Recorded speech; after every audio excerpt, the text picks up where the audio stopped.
Día 330 de nuestro reto Lee la Biblia este año. La gran gracia de Dios. Se dice que el reformador inglés John Bradford, en 1510 a 1555, señaló lo siguiente al ver una multitud de criminales condenados camino a la ejecución. Ahí va John Bradford, por la gracia de Dios. En 1807, John Newton, mejor conocido como el compositor del himno Amazing Grace, Sublime Gracia, captó la asombrosa gracia de Dios en algunas de sus últimas palabras. Cuando estaba moribundo declaró: soy un gran pecador, pero Cristo es un gran Salvador.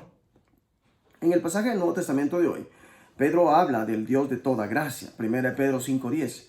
¿Cómo debes responder a la gran gracia de Dios? Salmo 134. Exhortación a los guardas del templo. Cántico gradual. Mirad, bendecid a Jehová vosotros todos los siervos de Jehová. Los que en la casa de Jehová estáis por las noches, alzad vuestras manos al santuario y bendecid a Jehová. Desde Sión te bendiga Jehová, el cual ha hecho los cielos y la tierra. Salmo 134. Habla acerca de agradecer y alabar al Dios de toda la gracia. La gracia es un regalo y la respuesta apropiada a un regalo es dar gracias. La alabanza es la forma suprema de acción de gracias y por lo tanto la alabanza y la adoración son la respuesta apropiada al Dios de toda la gracia. El salmista escribe: bendigan al Señor todos ustedes, sus siervos que de noche permanecen en la casa del Señor. Eleven sus manos hacia el santuario y bendigan al Señor. Señor, te agradezco mucho por ser el Dios de toda gracia. Agradezco que el Señor, quien hizo Él y la tierra, me bendiga. 1 Pedro 5. Apacentad la grey de Dios. Ruego a los ancianos que están entre vosotros y anciano también con ellos, y testigo de los padecimientos de Cristo, que soy también participante de la gloria que será revelada. Apacentad la grey de Dios que está entre vosotros, cuidando de ella, no por fuerza, sino voluntariamente, no por ganancia deshonesta, sino con ánimo pronto, no como teniendo señorío sobre los que están a vuestro cuidado, sino siendo ejemplos de la grey. Y cuando aparezca el príncipe de los pastores, vosotros recibiréis la corona incorruptible de la gloria. Igualmente, jóvenes, estad sujetos a los ancianos y todos sumisos unos a otros, revestidos de humildad, porque Dios resiste a los soberbios y da gracia a los humildes. Humillaos pues bajo la poderosa mano de Dios, para que Él os exalte cuando fuere tiempo, echando toda vuestra ansiedad sobre Él, porque Él tiene cuidado de vosotros. Sed sobrios y velad, porque vuestro adversario el diablo, como león rugiente, anda alrededor buscando a quien devorar. Al cual resistid firmes en la fe, sabiendo que los mismos padecimientos que van cumpliendo en vuestros hermanos en todo el mundo, mas el Dios el todo de gracia, que nos llamó a su gloria eterna en Jesucristo, después que hayáis padecido un poco de tiempo, Él mismo os perfeccione, afirme, fortalezca y establezca. A Él sea la gloria y el imperio por los siglos de los siglos. Amén. Salutaciones finales. Por conducto de Silvano, a quien tengo por hermano fiel, os he escrito brevemente, amonestándoos y testificando que esta es la verdadera gracia de Dios en la cual estáis. La iglesia que está en Babilonia, elegida juntamente con vosotros, y Marcos, mi hijo, os saludan. Saludaos unos a otros con ósculo de amor. Paz sea con todos vosotros los que estáis en Jesucristo. Amén. 1 Pedro 5 nos está hablando también acerca de ser humilde ante el Dios de toda gracia. Los líderes son llamados a ser ejemplos para el rebaño. La humildad debe ser la marca distintiva del cristiano, del líder cristiano. No vayas por la vida mandando a los demás, diciéndoles lo que deben hacer. No sean tiranos con los que están a su cuidado. No abusen de la autoridad que tienen sobre los que están a su cargo, sino guíenlos en su buen ejemplo. Los líderes de la iglesia son llamados a ser pastores. El Papa Francisco dice que los pastores deben oler a oveja. Los pastores aman a sus ovejas, cuidan de ellas y se mantienen cerca de ellas. Un líder vela por el trabajo pastoral de los demás, alentándolos a usar sus dones. Pedro dice que hacer esto no debe ser considerado como un deber, sino como algo que deseamos hacer. No debe hacerse por beneficio personal ni por ambición de dinero, sino por el deseo de servir a los demás con afán de servir. Después señala que ustedes, los más jóvenes, tienen que aceptar la autoridad de los ancianos. Los líderes deben guiar con misericordia y los seguidores deben seguir con gracia. Pedro cierra su carta con 3 instrucciones para todos. Son una respuesta al Dios de toda gracia. La gracia impregna el Nuevo Testamento y penetra este pasaje. Esta es la verdadera gracia. Sé humilde. Pedro escribe: revístanse todos de humildad. Mientras Dios se opone a los orgullosos, le da gracia a los humildes. La humildad es una elección, es algo que se te pide hacer por sí mismo. Humíllense. La humildad es un acto de la voluntad. La humildad, como sostiene C.S. Lewis, no es pensar menos de ti, sino pensar menos en ti. Hay un fuerte vínculo entre la humildad y la gracia. Debido a que la gracia es libre, la única respuesta apropiada a la gracia es la humildad. Vive sin preocupaciones delante de Dios. Pedro escribe: depositen en Él toda ansiedad porque Él cuida de ustedes. Termina con las palabras: paz a todos ustedes que están en Cristo. Dios te ama. Él es un Dios de toda gracia. Puedes descansar todas tus preocupaciones en Él. No hay nada demasiado grande o demasiado pequeño para entregarle. Thomas de Kempis escribió: aquellos que son llevados por la gracia de Dios viajan ligeros de equipaje. Estar en paz es la evidencia de que te has humillado ante Dios y de que confías en Él para hacer lo que debe hacerse. Mantente alerta. En la traducción de The Message, estén alerta. El diablo anda al acecho y no le gustaría nada mejor que sorprenderlos tomando la siesta. Pedro recuerda a sus lectores que ellos no son los únicos sufriendo y que no durará mucho tiempo, al decir que Dios obtiene la última palabra. Las cualidades recomendadas en este pasaje son muy diferentes de los valores de nuestra cultura. El culto por la juventud y la belleza son sustituidos por un énfasis en valorar y someterse a los ancianos y sabios. El agradecimiento personal es reemplazado por la humildad. La ayuda de Dios es una promesa para lidiar con las luchas del estrés y la preocupación. En lugar de perseguir la gratificación instantánea, el llamado es a mantener el control y estar alerta. Estas no son cosas fáciles de hacer, pero si las haces te mantendrás firme y resistirás al demonio. Señor, ayúdame a ser sumiso, humilde, sereno y a estar alerta. Ayúdame a identificar el trabajo del demonio y resistirlo. Hoy quiero depositar todas mis ansiedades en ti. Gracias porque eres el Dios de toda gracia. Hoy vamos a empezar con el libro de Daniel. Daniel 1. Daniel y sus compañeros en Babilonia. En el año tercero del reinado de Joacim, rey de Judá, vino Nabucodonosor, rey de Babilonia, a Jerusalén y la sitió.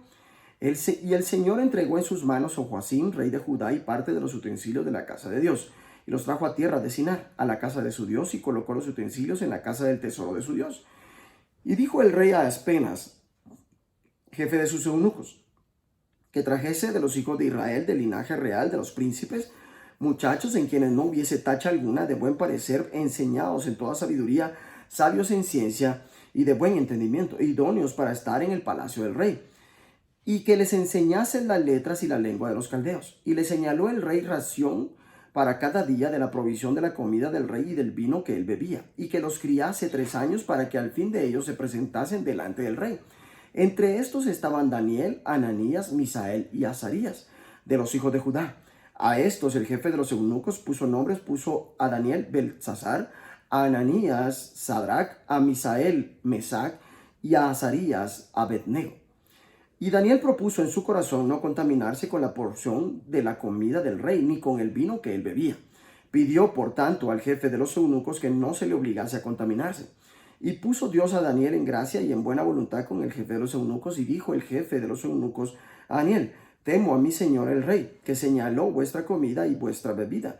Pues luego que él vea vuestros rostros más pálidos que los de los muchachos que son semejantes a vosotros, condenaréis para con el rey mi cabeza. Entonces dijo Daniel a Melzar, que estaba puesto por el jefe de los eunucos sobre Daniel: Ananías, Misael y Azarías, te ruego que hagas la prueba con tus siervos por 10 días, y nos den legumbres a comer y agua a beber. Compara luego nuestros rostros con los rostros de los muchachos que comen de la ración de la comida del rey, y haz después con tus siervos según veas. Consintió pues con ellos en esto, y probó con ellos 10 días. Y al cabo de los 10 días pareció el rostro de ellos mejor y más robusto que el de los otros muchachos que comían de la porción de la comida del rey. Así pues Melzar se llevaba la porción de la comida de ellos y el vino que habían de beber, y les daba legumbres. A estos 4 muchachos Dios les dio conocimiento e inteligencia en todas las letras y ciencias, y Daniel tuvo entendimiento en toda visión y sueños. Pasados pues los días, al fin de los cuales había dicho el rey que los trajesen, el jefe de los eunucos los trajo delante del Nabucodonosor. Y el rey habló con ellos, y no fueron hallados entre todos ellos otros como Daniel, Ananías, Misael y Azarías. Así pues estuvieron delante del rey en todo asunto de sabiduría e inteligencia que el rey les consultó. Los halló 10 veces mejores que todos los magos y astrólogos que había en todo su reino, y continuó Daniel hasta el año primero del rey Ciro. Daniel 2, versículos 1 al 23. En el segundo año del reinado de Nabucodonosor, tuvo Nabucodonosor sueños, y se perturbó su espíritu y se le fue el sueño. Hizo llamar el rey a magos, astrólogos, encantadores y caldeos, para que le explicasen sus sueños. Vinieron pues y se presentaron delante del rey, y el rey les dijo: he tenido un sueño y mi espíritu se ha turbado por saber el sueño. Entonces hablaron los caldeos al rey en lengua aramea: Rey para siempre vive, di el sueño a tus siervos y te mostraremos la interpretación. Respondió el rey y dijo a los caldeos: el asunto lo olvidé. Si no me mostráis el sueño y su interpretación, seréis hechos pedazos, y vuestras casas serán convertidas en muladares. Y si me mostrares el sueño y su interpretación, recibiréis de mí dones y favores y gran honra. Decidme pues el sueño y su interpretación. Respondieron por segunda vez y dijeron: diga al rey el sueño a sus siervos y le mostraremos la interpretación. El rey respondió y dijo: yo conozco ciertamente que vosotros ponéis dilaciones porque veis que el asunto se me ha ido. Si no me mostráis el sueño, una sola sentencia hay para vosotros. Ciertamente preparáis respuesta mentirosa y perversa que decir delante de mí. Entre tanto que pasa el tiempo, decidme pues el sueño para que yo sepa que me podéis dar su interpretación. Los caldeos respondieron delante del rey y dijeron: no hay hombre sobre la tierra que pueda aclarar el asunto del rey.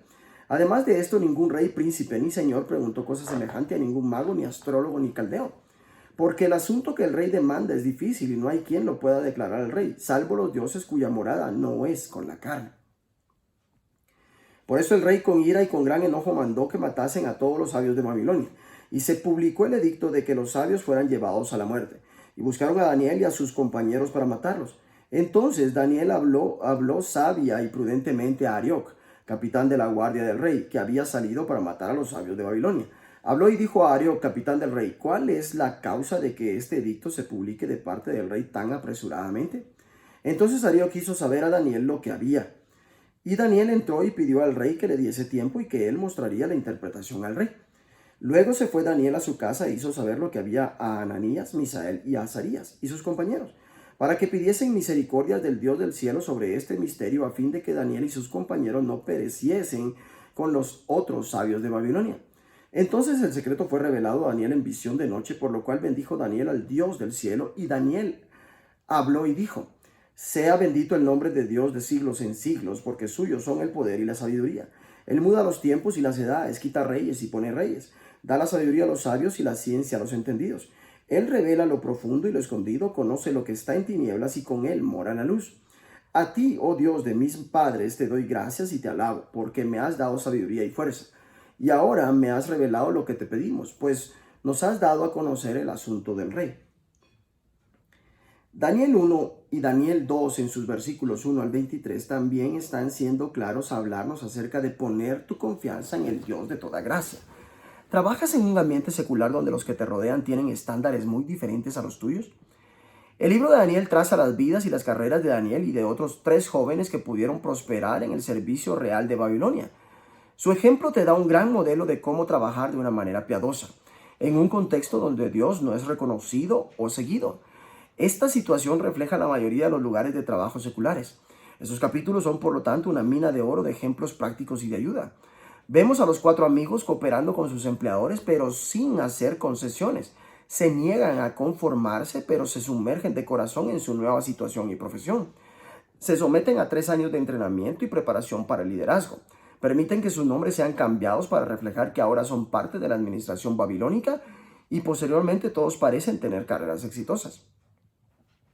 Al mismo tiempo resolvieron no comprometer sus creencias ni contaminarse. Puedes contaminarte hoy a través del tipo de películas y televisión que miras, los sitios de internet que visitas o las cosas que escuchas. Daniel se propuso no contaminarse con la comida y el vino del rey. Aquello era quizá porque la comida real había sido ofrenda de sacrificios a los dioses babilónicos. Ellos nunca permitieron que su compromiso con sus nuevas carreras hiciera trastabillar su mayor lealtad a Dios. Sin embargo, Daniel fue sabio para conseguir no desobedecer, tratando de trabajar con aquellos que tenían autoridad sobre él. Pidió permiso y entonces Dios, en su gracia, hizo que el oficial le mostrara favor y simpatía. Dios los dotó de sabiduría e inteligencia para entender toda clase de literatura y ciencia. Además, Daniel podía entender toda visión y todo sueño. Aunque estos jóvenes tenían una habilidad natural extraordinaria, eran apuestos y sin ningún defecto físico, que tuvieran aptitudes para aprender de todo, que actuaran con sensatez, jóvenes sabios y aptos. El verdadero poder de Daniel provenía de la sabiduría sobrenatural de Dios. Al igual que Daniel, estás llamado a vivir una vida de pureza y estar totalmente en paz. Sigue el ejemplo de Daniel, vive como cómodo en tu propia piel y camina en una relación cercana con Dios.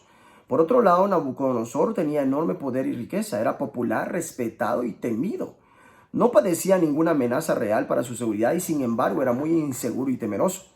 Tenemos que ser conscientes de que bajo la fachada de la autosuficiencia se puede ocultar una inseguridad arraigada.